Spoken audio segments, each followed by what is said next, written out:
Selamat pagi anak-anak Pak Guru yang Pak Guru kasihi. Kembali kita belajar lagi di hari Jumat 6 Agustus 2021. Di sini kita masih tetap belajar di tema 1 subtema 3. Minggu depan kita belajar di tema 1 subtema 4. Anak-anak Pak Guru sekalian, di sini pembelajaran kita hari ini PKN punya tujuan apa yang harus didapatkan anak-anak Pak Guru sekalian, yaitu Pak Guru mengharapkan kalian dapat menyebutkan makna bersatu atau pentingnya atau untungnya bersatu dalam keberagaman. Yang kedua, Pak Guru mengharapkan kalian dapat menyebutkan bentuk-bentuk persatuan dan kesatuan dalam menghargai kemampuan masing-masing. Ini jadi anak-anak Pak Guru sekalian punya kemampuan masing-masing yang harus dihargai dan membentuk persatuan.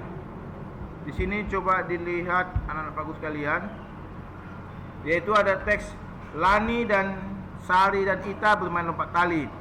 Mereka bermain lompat tali secara bergantian. Mereka mempunyai kemampuan yang berbeda-beda. Ada yang dapat melompat setinggi pinggang, ada juga yang belum dapat melompat. Walau begitu, mereka tetap saling menghargai kemampuan teman. Semuanya perbedaan merupakan anugerah Tuhan yang perlu kita syukuri. Sikap saling menghargai sesuai pengalaman sila kedua Pancasila yang bunyinya seperti minggu lalu sudah Pak Guru jelaskan, bunyinya yaitu kemanusiaan yang adil dan beradab. Itu dia lambangnya rantai, itu sudah Pak Guru jelaskan kemarin. Dan di teks berikutnya bisa anak-anak Pak Guru lihat sekalian, yaitu arti bersatu dalam keberagaman. Ini dia, si Sari, si Lani, si Ita bermain. Ada yang gak pandai melompat. Contohnya si Lani pandai, si Sari pandai, si Ita tidak bisa. Si Lani dan si Sari itu melatihnya, memberitahu bagaimana caranya melompat. Dengan mereka saling berbagi, mereka sudah membentuk namanya persatuan. Mereka menghargai, tak bisa kawanku ini wajari. Itu dia. Jadi membentuk persatuan antara mereka, tidak saling menghina, tidak saling mengejek atau mengolok-olok istilahnya. Jadi di sini kita bisa temukan bahwa mereka saling bersatu untuk supaya mereka semua dapat melakukan apa yang mereka bisa. Sama seperti nanti soal latihan nanti Pak Guru sekalian, bahwa ada kalau kita tidak mampu belajar, kita bilang bodoh kali kau, tak boleh. Tapi bagaimana cara kita melihat situasi itu dan bagaimana cara kita mendekati dia supaya dia jangan tersinggung, supaya dia jangan malu, supaya dia tidak merasa minder. Pokoknya dia bisa berterima, oh aku dibantu kawanku, begitu dia. Ini dia. Setiap orang punya keberanian berbeda-beda. Itu tadi Pak Guru bilang, ketika dia lemah di sini dia merasa malu, tidak berani dia. Bagaimana cara kita supaya kita bisa membangun kepercayaan dirinya? Ada yang berani kali, ternyata salah terus, dia pun merasa malu. Jadi bagaimana? Begini trik-triknya atau cara-caranya membantu orang lain agar lebih berani. Tadi main karet tadi, nggak berani, dia takut dia jatuh karena tinggi kali karetnya. Dikasih tahu ini cara-caranya supaya jangan jatuh, supaya jangan kesleo atau bagaimana, dikasih tahu.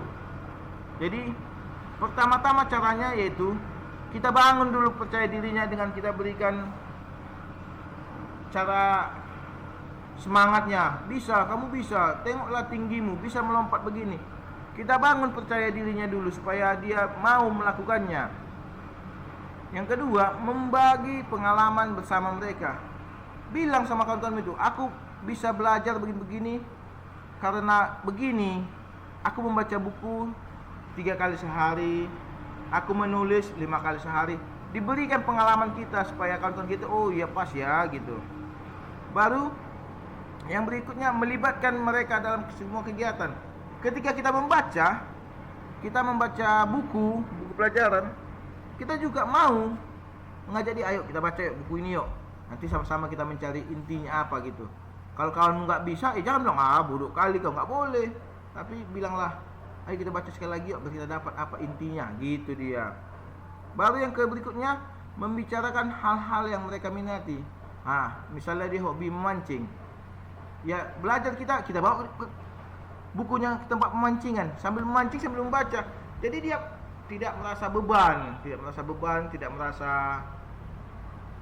tersita waktunya untuk hal-hal yang tidak disukainya.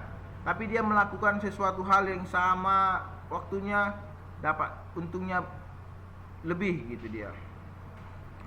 Yang terakhir, memberikan bantuan saat mereka mengalami kesulitan. Di sini ketika matematika, misalnya pelajaran matematika, tidak tahu dia menjumlahkannya, kita berikan bantuan, kita beri penjelasan bagaimana caranya. Tadi seperti membagi pengalaman tadi, kita beri bantuan penjelasan, kita dekati dia, begini caranya, pelan-pelan kita ajari dia supaya dia lebih mengerti, tidak merasa nggak bisa aku, sehingga dia begini ya, sampai katanya begini ya, sampai teman kita bilang aku sudah mengerti, coba kasih soal yang baru. Di situ kita sudah berhasil, kita sudah berani menumbuhkan keberaniannya, kita sudah berani menumbuhkan kepercayaan dirinya, kita sudah menumbuhkan hal-hal yang tersembunyi dari dalam dirinya. Ini dia. Begitu juga di lingkungan kita. Kita juga tidak boleh egois di lingkungan kita, karena kita kaya, rumah kita pagar, tertutup semua, hanya rumah kita aja yang bersih. Kita perhatikan juga paret di depan rumah kita, sekitar kita. Kenapa? Kalau paret di sekitar rumah kita kotor atau tersumbat, kita juga merasakannya. Kenapa merasakannya? Banyak nyamuk, banyak uap-uap yang tidak sedap keluar. Walaupun kita dalam rumah pasti tercium. Itu dia. Jadi untuk membangun kebersamaan itu yang berbeda-beda, rumahnya istana, rumahnya mewah, sama rumahnya gubuk-gubuk, kita harus saling juga menjaga kebersihan lingkungan kita. Itu untuk membangun persatuan. Nanti kena miskin kau, rumahmu jelek, tidak bisa. Kita tidak membangun namanya persatuan, kesatuan, walaupun kita berbeda-beda. Bagaimana cara kita, karena kita misalnya rumah kita bagus, ekonomi kita bagus, mengajak teman-teman kita supaya saling bekerja sama, menghargai perbedaan yang ada, kita tidak memperhitungkan itu. Bagaimana caranya? Kita yang pertama adalah kita lihat di kondisi. Kalau lagi sedih dia, lagi emosi, kita bilang, ayo kita bersihin rumah katanya. Tanah ini atau padat ini atau jalan ini, marah nanti dia. Kita harus memperhatikan kondisinya. Mungkin lagi kondisinya lagi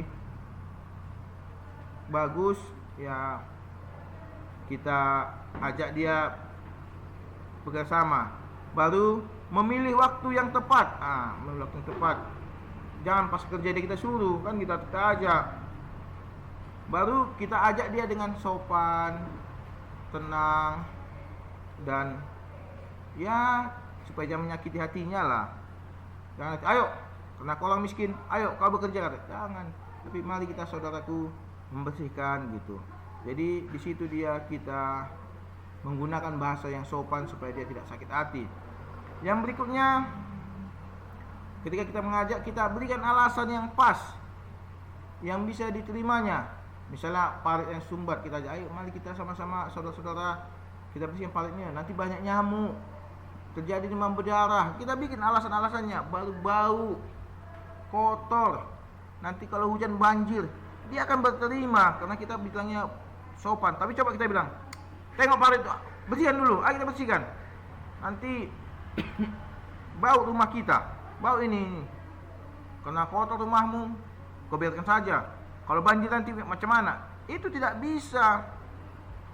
Seperti yang Pak Guru yang tadi, mari kita sama-sama mengingatkannya. Itu dia. Ya Pak Guru. Berikutnya ini dia. Ini latihan kita, nanti tengok di PowerPoint. PowerPointnya Pak Guru bagi juga nanti. Selamat bekerja, baca, dan jangan lupa jangan lupa kerjakan tugas ini dengan melibatkan orang tua. Kenapa saya bilang Pak Guru katakan melibatkan orang tua? Karena di sini nanti kita masih perlu memilih kata-kata yang tepat, memilih waktu yang tepat saat teman kita bermasalah. Di sini sebutkan cara kita memberi saran atau yang sedang bermasalah dalam hal belajar agar dapat mengerti materi, misalnya penjumlahan, perkalian.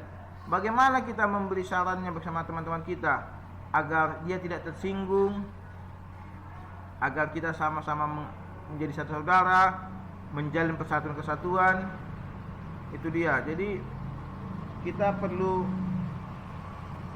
cara bagaimana mendampinginya. Tapi ini hanya sekedar bagaimana Pak Guru katakan, tanya orang tuanya bagaimana cara kita bersosialisasi dengan saudara-saudara kita yang bermasalah dalam hal pendidikan.